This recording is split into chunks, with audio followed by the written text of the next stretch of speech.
نحمدہ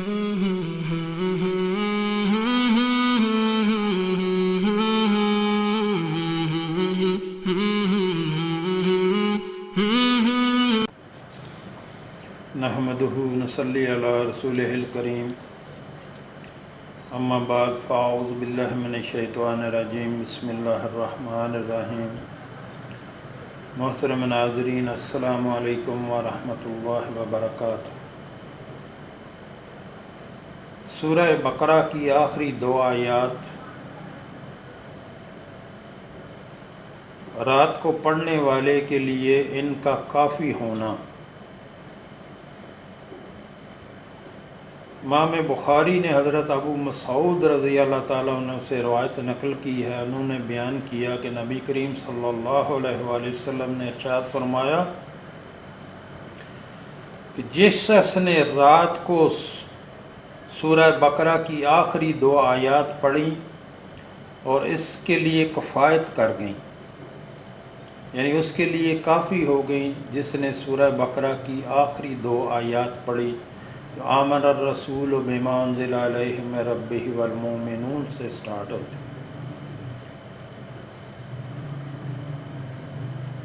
تو اس کے لیے کافی ہیں، اس کے لیے کفایت کر دی گئی، یعنی کہ اس کے لیے کافی ہو گئی۔ کفایت کرنے کے متعلق محدثین سے منقول اقوال میں سے چند ایک درج ذیل ہیں۔ قیام لیل میں قرآن کریم کی تلاوت سے کفایت کر گئی، دوران نماز یا نماز کے علاوہ قرأت قرآن کریم سے کفایت کر گئی، ہر برائی سے کفایت کر گئی، شیطان کے شر سے کفایت کر گئی، جن و انس کے شر سے کفایت کر گئی۔ حافظ ابن حجر فرماتے ہیں کہ ممکن ہے کہ یہ سارے معنی ایک ہی حدیث سے مقصود ہوں۔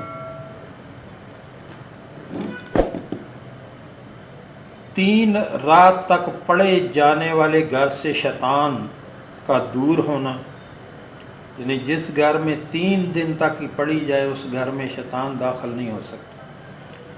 امام دارمی نے حضرت نعمان بن بشیر رضی اللہ تعالیٰ عنہ سے روایت نقل کی ہے کہ رسول اللہ صلی اللہ علیہ وآلہ وسلم نے ارشاد فرمایا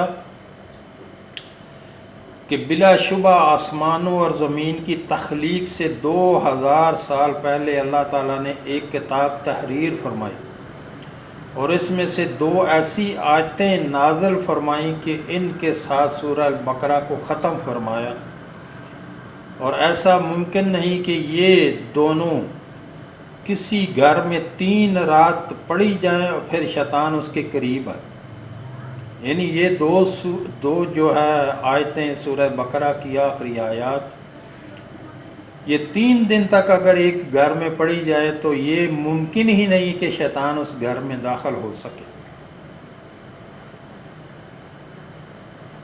سورت کے آخر کے ساتھ کی گئی دعا کی قبولیت۔ امام مسلم نے حضرت ابو ہریرہ رضی اللہ تعالیٰ عنہ سے روایت نقل کی ہے کہ انہوں نے بیان کیا کہ جب رسول اللہ صلی اللہ علیہ وآلہ وسلم پر یہ آیت نازل ہوئی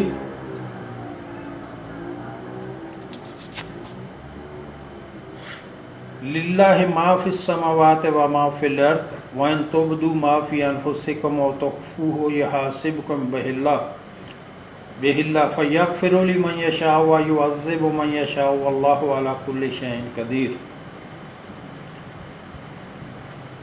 یہ یہاں سے پڑھنی چاہیے۔ انہوں نے بیان کیا کہ پس وہ رسول اللہ صلی اللہ علیہ وسلم کی خدمت میں حاضر ہوئے اور گھٹنوں کے بل بیٹھ کر عرض کیا، اے اللہ کے رسول صلی اللہ علیہ وآلہ وسلم، ہمیں ایسے اعمال کرنے کا پابند کیا گیا ہے کہ جن کی بجا آوری کی ہم استطاعت رکھتے ہیں، نماز، روزہ، جہاد اور صدقہ۔ اب یہ آیت نازل کی گئی اور اس کی انجام دہی ہمارے بس میں نہیں۔ رسول اللہ صلی اللہ علیہ وسلم نے فرمایا، کیا تم ویسے ہی کہنا چاہتے ہو جیسا کہ 2 کتابوں کی تورات انجیل والوں نے تم سے پہلے کہا، ہم نے سنا اور ہم نے نافرمانی کی، بلکہ تم کہو ہم نے سنا اور ہم نے اطاعت کی، اے ہمارے رب آپ کی مغفرت کے ہم طلبگار ہیں اور آپ ہی کی طرف پلٹ کر جانا ہے۔ انہوں نے کہا ہم نے سنا اور ہم نے اطاعت کی، ہمارے رب آپ کی مغفرت کے ہم طلبگار ہیں اور آپ ہی کی طرف لوٹ کر جانا ہے۔ جب لوگوں نے یہ کہا تو ان کی زبانیں اس کے ساتھ روانہ ہو گئیں۔ تو اس کے بعد اللہ تعالیٰ نے یہ آیات نازل فرمائی، آمن الرسول بما انزل علیہ من ربہ والمؤمنون کل آمن باللہ وملائکتہ وکتبہ ورسلہ لا نفرق بین احد من رسلہ وقالوا سمعنا وطعنا غفرانک ربنا وعلیک المصیر۔ جب انہوں نے ایسا کیا تو اللہ تعالیٰ نے اسے یعنی سابقہ آیت میں بیان کردہ بات کو منسوخ فرما دیا، نازل فرمایا لا یکلف اللہ نفسا الا وسعها لها ما کسبت وعلیہا ما اکتسبت ربنا لا تؤاخذنا ان نسینا او اخطأنا ربنا لا تؤاخذنا ان نسینا او اخطأنا۔ اللہ تعالیٰ نے فرمایا ہاں ربنا ولا تحمل علینا اصرا کما حملتہ علی الذین من قبلنا۔ اللہ تعالیٰ نے فرمایا ہاں ربنا ولا تحملنا ما لا طاقت لنا بہ۔ اللہ تعالیٰ نے فرمایا ہاں یہ بہت بڑی دعا ہے، واعف عنا واغفر لنا وارحمنا انت مولانا فانصرنا علی القوم الکافرین۔ اللہ تعالیٰ نے فرمایا ہاں۔ محترم ناظرین، یہ اتنی پیاری دعا ہے، اتنی پیاری دعا، اتنے پیارے کلمات ہیں یہ جو اللہ تعالیٰ نے ہمیں ہمیں یہ دیے، اور ایسے کلمات ایسے بابرکت کبھی پہلے اترے کسی کتاب میں جو ہم کب نہیں اترے، جو ہمیں دیے گئے۔ اور 2 آیات ہیں، رات کو پڑھ کے سونا ہے۔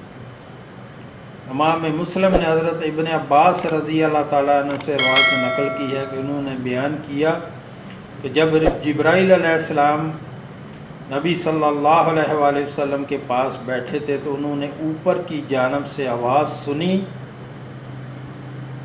اور اپنے سر کو اٹھایا، پھر کہا آسمان کا یہ دروازہ آج کھولا گیا ہے، آج سے پہلے کبھی نہیں کھولا گیا، اور اس سے ایک فرشتہ نازل ہوا ہے۔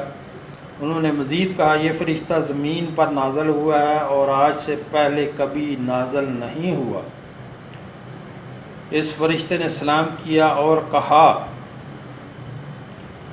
دونوں سے خوش ہو جائیے جو آپ کو دیے گئے ہیں، آپ سے پہلے وہ کسی بھی نبی کو نہیں دیے گئے۔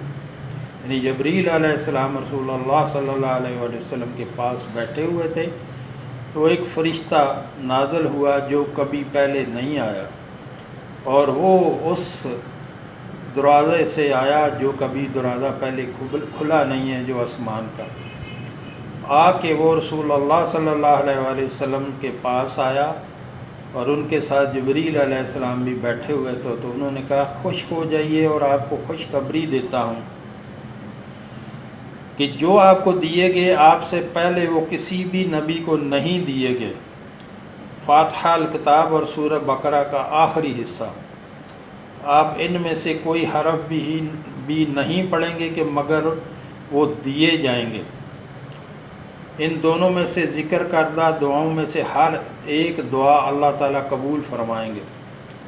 تو محترم ناظرین، یہ سورۃ بقرہ کی آخری آیات 2 آیات اور سورہ فاتحہ یہ ہے، یعنی سورہ بقرہ کی آخری آیات جو ہیں نہ پہلے کبھی نازل ہوئی، نہ بھی کسی نبی کو اللہ تعالیٰ نے عطا کی، جو ہمارے آقا صلی اللہ علیہ وآلہ وسلم کو عطا کی اور ہمیں عطا کی، یہ ہمارے لیے عطا کی۔ اور سورہ فاتحہ جو الحمدللہ رب العالمین، کتنی پیاری دعائیں ہیں یہ دونوں، اتنی پیاری دعائیں ہیں کہ آپ ان کو ترجمے سے پڑھیں تو آپ کو پتہ چلے گا ہمارا رب کتنا ہم پہ مہربان ہے۔ ہر ہمیں بچانے کا طریقہ بچانے کا طریقہ اپنے غضب سے، اپنے جہنم سے ہمیں بتا دیا، تم ایسے کرو، پھر بھی اگر ہم نہ کریں تو ہماری بدقسمتی۔ اور ہمارے آقا صلی اللہ علیہ وآلہ وسلم کا ہمارے اوپر جو احسان ہے، ہم دن رات ان کے اوپر درود شریف پڑھتے رہیں تو ہم ان کا احسان نہیں دے سکتے۔ اگر ایک ایک لمحہ پوری رات بھی سوئیں نہ اور دن رات بیٹھ کے ہم درود شریف پڑھتے رہیں تو اپنے آقا صلی اللہ علیہ وآلہ وسلم کے احسانات ہم نہیں دے سکتے جو انہوں نے ہم پہ کیے۔ خود مارے کھائیں، بھوکیں کاٹیں، اپنے لوگوں کے تانے سنیں، لیکن دین ہم تک پہنچا، ہمیں بتایا کہ تمہارا رب یہ ہے، ہمیں اپنے رب سے ملایا اور بتا دیا کہ یہ نیکی کا رستہ ہے، یہ برائی کا رستہ ہے، اور ہمیشہ خود نیکی کریں اور دوسروں کو نیکی کی تلقین کریں، ہمیشہ نیکی کے کام کریں اور دوسروں کو نیکی کی تلقین کریں۔ تو محترم ناظرین، یہ سورۃ بقرہ کی آخری دو آیات پڑھنے میں بہت آسان ہے، آپ کو زبانی یاد ہو جائیں گی۔ وہ کتنی بڑی فضیلت ہے، جس گھر میں 3 دن تک پڑھی جائے اس گھر میں شیطان داخل نہیں ہو سکتا۔ تو اس کو روز رات کو سونے کے ٹائم پڑھا کریں۔ یہ تو اتنی آسان ہے، بندے کو زبانی یاد، ہر ایک کو زبانی یاد ہو، اتنا آسان اللہ کا کلام ہے جو ہمیں ملا ہے، اتنے ذکر اذکار ہیں اور بہت ہلکے پھلکے ہماری زبان پہ فوراً جو ہے وہ جاری ہو جاتے ہیں۔ یہ اللہ کی کلام کی برکت ہے۔ بات بنتی ہے عمل سے، ارادہ مضبوط کریں، اللہ آپ کی مدد کرے گا۔ جب اللہ کی طرف آپ چل کے جائیں گے وہ دوڑ کے آئے گا۔ ہمارا رب بہت کریم ہے، اس کو پہچاننے کی ضرورت ہے، اس کو سمجھنے کی ضرورت ہے۔ اللہ ہمیں سمجھنے کی توفیق دے، جو ہم نے پڑھا، جو ہم نے سنا، اللہ ہمیں اس پر عمل کی توفیق عطا فرمائے۔ وآخر دعوانا الحمد للہ رب العالمین۔